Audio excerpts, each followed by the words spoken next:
How much is it going to cost you to put a company into liquidation? The answer is it depends on who does the job and what fees you're referring to and what the situation is with the company. It's not uncommon for somebody to assume that because they've only got a handful of creditors, or they may only have HMRC and a bounce back loan, for example, that it's simple liquidation with no assets, and therefore ultimately the costs should be very low. That's an assumption, and on the face of it, that is reasonable. However, it doesn't change the fact that for every liquidation there is a standard process that still needs to be gone through. You still need to produce a statement of affairs.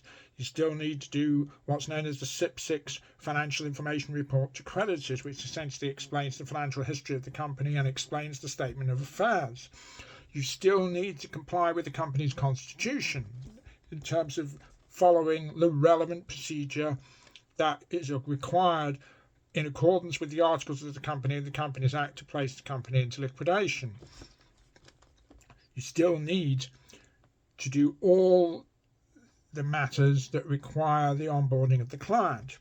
All of this still needs to be done whether you are liquidating a company with no assets and virtually no creditors, or whether you are liquidating a company with a nuclear power station right in the middle of it. It makes absolutely no difference.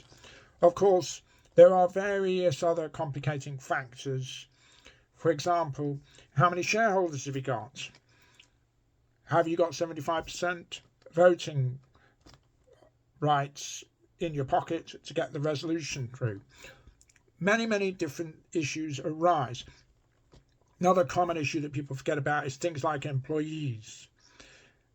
Even if the employee has left the company, they may still have certain rights under their employment contract that gives rise to liabilities, whether it's redundancy, arrears of pay, notice pay, holiday pay, etc.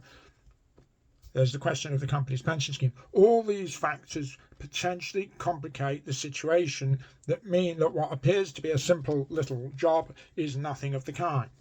And the regulations go on and on and on that somebody like myself, an insolvency practitioner who becomes the liquidator, has to comply with and deal with and address ultimately.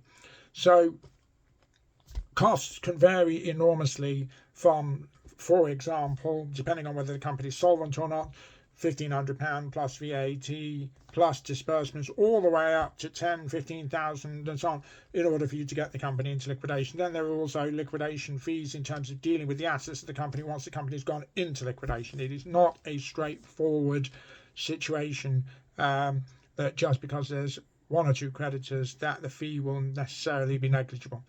Questions, queries, concerns, give us a shout. We know Insolvency inside out.